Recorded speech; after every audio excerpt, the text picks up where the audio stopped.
Quizás ustedes estén en la Feria del Libro de Guayaquil y no entiendan mucho de la explicación que le hemos dado, así que le hemos preparado este pequeño resumen en video. El libro El Apocalipsis según Joshua fue escrito y publicado en el 2022 por Juan Quiñones Albán y originalmente era un cuento de Wattpad. El libro narra la historia de Joshua Emanuel Torres Magdal, un joven de 14 años guayaquileño, afrodescendiente, de clase media alta, bueno con todos, muy tecnológico.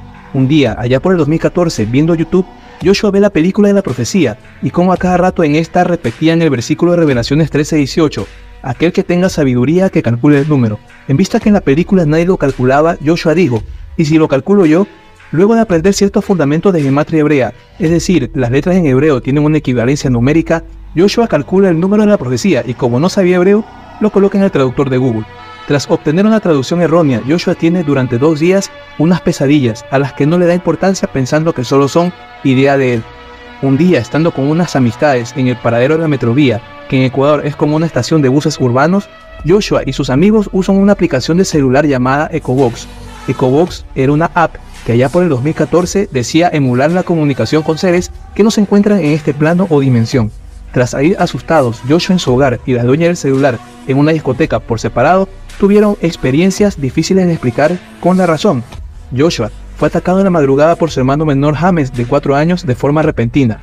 Virginia, en cambio, amiga de Joshua y dueña del celular con el EcoBox instalado, alegó haber visto mientras hacía una fila para entrar al baño en el centro de Guayaquil a una mujer desaparecer. Es decir, pensaba que una mujer estaba encerrada en el baño y cuando abrieron la puerta no había nadie. En ese punto Joshua dice, ¿y si usar estas aplicaciones de comunicación interdimensional no es solo un juego y en verdad trae algo más? Un día en casa de su novia, de nombre Bianca, y después de haber hecho una investigación en numerología hebrea, esto Joshua sin decirle a Bianca, él imprime una hoja a colores con una figura geométrica resultante de su investigación, misma que deja en casa de su novia. Bianca, tras encontrar la hoja impresa y sin dar importancia, la deja junto a la mesita de noche de su cama. A las 7 de la mañana de ese sábado, Bianca tuvo una pesadilla en la que el emperador Nerón César era perseguido por una criatura de la mitología hebrea llamada Lilith.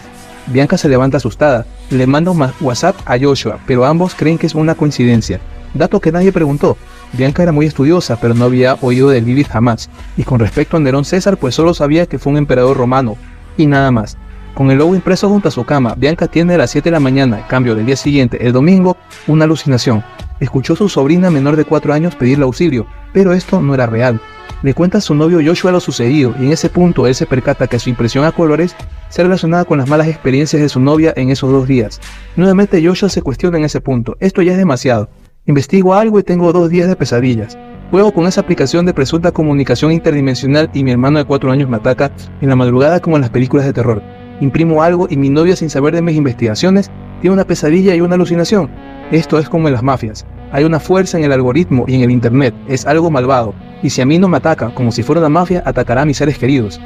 Pasa el tiempo y ya en el año 2032, Joshua de 32 años recuerda la pesadilla que tuvo a los 14, en la cual un hombre pálido y caucásico, similar al padre de Draco Malfoy, es decir, Lucius Malfoy de Harry Potter, le decía en un sueño que la competencia sin sentido entre las personas, donde unas se atacan a otras, destruyéndose a sí mismas, es el anatemismo o autodestrucción, y que este era culpa del juez de la causa justa. Fue así que Joshua dedujo que lo espiritual puede alterar lo tecnológico y viceversa, es decir, un mal uso del internet, un mal uso de traductores y un mal uso de aplicaciones ITC, llamadas como Instrumental Transcommunication o ouijas electrónicas, desataría una serie de fenómenos difíciles de explicar racionalmente.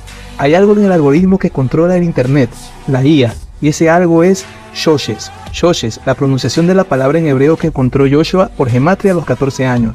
Shoshes, como coincidencialmente se llama la CEO o presidenta de Yasu Pharma Biotech. Yasu Pharma controla la superinteligencia artificial llamada Ian en este escenario, debido a que Yasu Pharma había firmado un contrato con la PBO, organización que regula los dispositivos médicos transhumanistas. Joshua le declara la resistencia a Yasu Pharma y a su CEO Shoshes Bar Faranges. Recordemos la frase, porque aquella vez en mis redes sociales pude ver una recomendación sobre algo que no había buscado. Simplemente lo pensé días atrás. En ese punto me percaté que la inteligencia artificial o algún tipo de algoritmo podía leer mi pensamiento.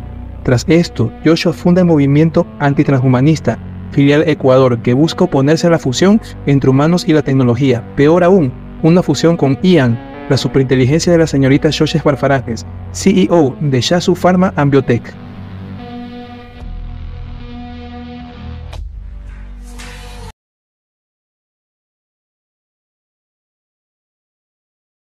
Transhumanismo, poshumanismo y referencias culturales y tecnológicas que no son más de lo mismo.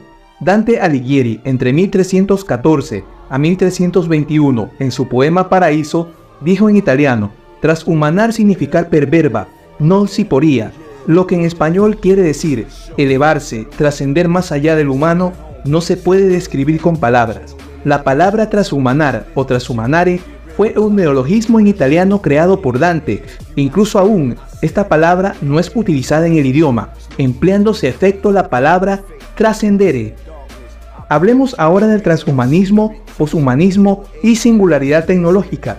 La creencia en el transhumanismo en la sociedad actual es real, no es ficción.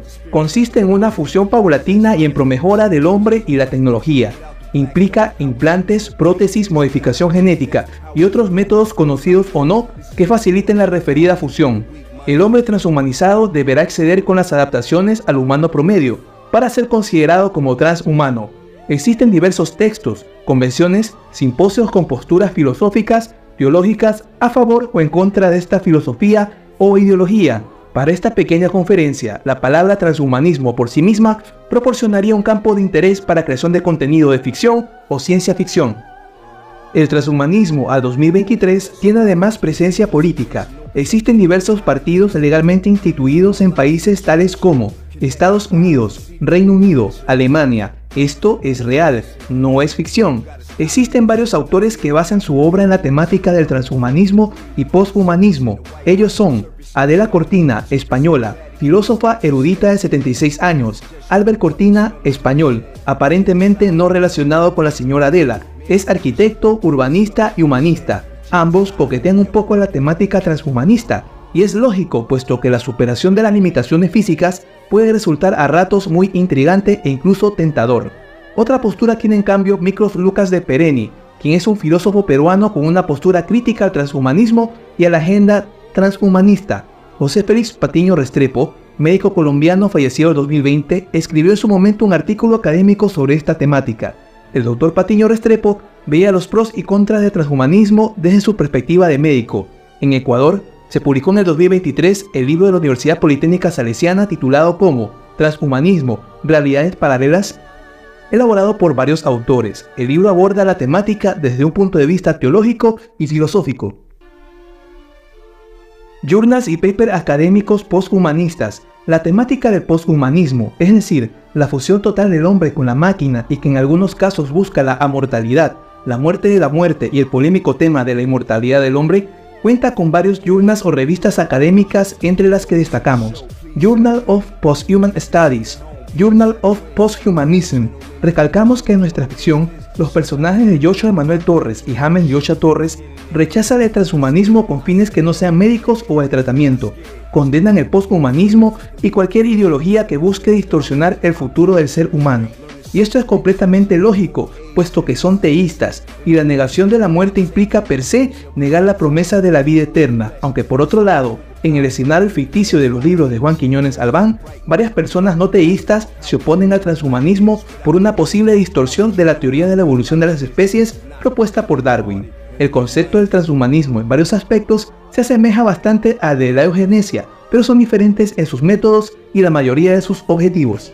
Personajes transhumanistas conocidos. Encontramos entre estos a Ray Kurzweil, estadounidense, director de ingeniería de Google, fundador de la Universidad de la Singularidad, pro-transhumanista y pro-posthumanista. Julian Huxley, británico fallecido en 1975, posiblemente la primera persona en nombrar el término transhumanismo en el último siglo, es decir, el siglo XX. En el año 1957, Huxley escribió un artículo llamado Transhumanism dentro de una obra literaria llamada Nuevas botellas para nuevo vino. Otro autor, o más bien futurólogo, fue Esfandiari, fallecido en el año 2000, iraní nacionalizado estadounidense, quien en 1989 escribió el libro Are You Transhuman? ¿Eres transhumano? Cuestionario de adaptabilidad o predisposición al transhumanismo.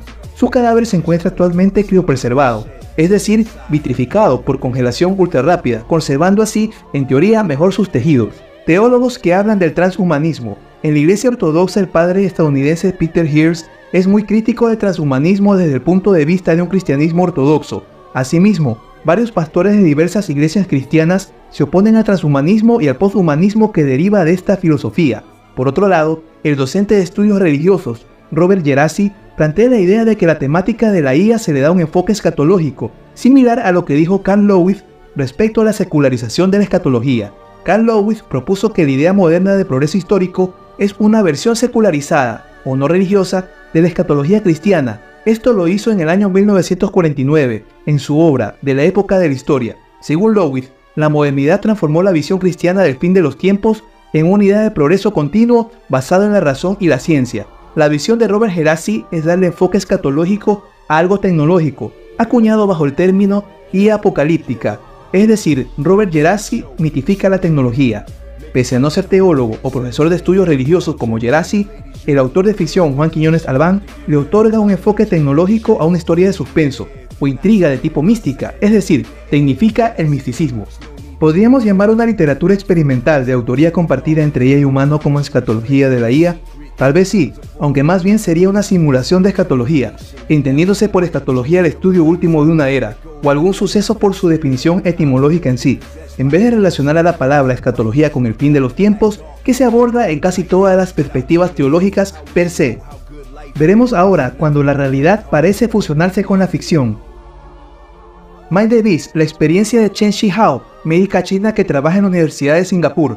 Esto no es ficción, es ciencia. Este proyecto Mind the Beast ha desarrollado una forma de entender lo que una persona está viendo a partir de las señales de su cerebro. Han creado un modelo que puede reconstruir imágenes a partir de señales cerebrales captadas por un equipo cerrado, con túnel o anillo de resonancia magnética funcional nuclear. El sujeto sometido a prueba pasa por el equipo utilizando gadolinio, elemento químico, como medio de contraste. La onda cerebral es decodificada en imagen por un procedimiento más avanzado que el Stable Diffusion, que utilizan las aplicaciones que reconstruyen imágenes a partir de textos con inteligencia artificial. Este método se llama difusión latente con doble acondicionamiento.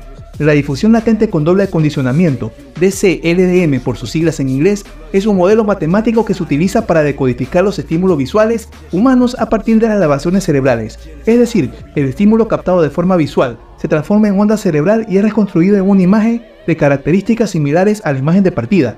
Resumo, lo que viste puede posteriormente reconstruirse. Más claro, te lee en la mente. Podemos ver aquí algunas reconstrucciones hechas con Mind the Beast. Arriba verán el estímulo y abajo la reconstrucción.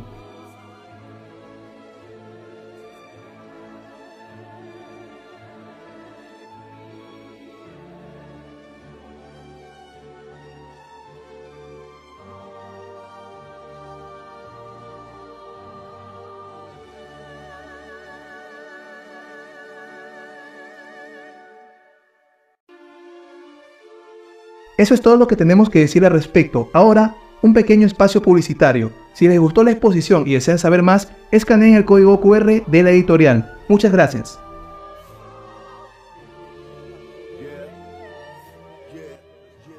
¿Tienes un libro que no tiene la debida difusión? ¿Deseas que tu texto en borrador se convierta en un libro impreso o en un ebook comercialmente atractivo?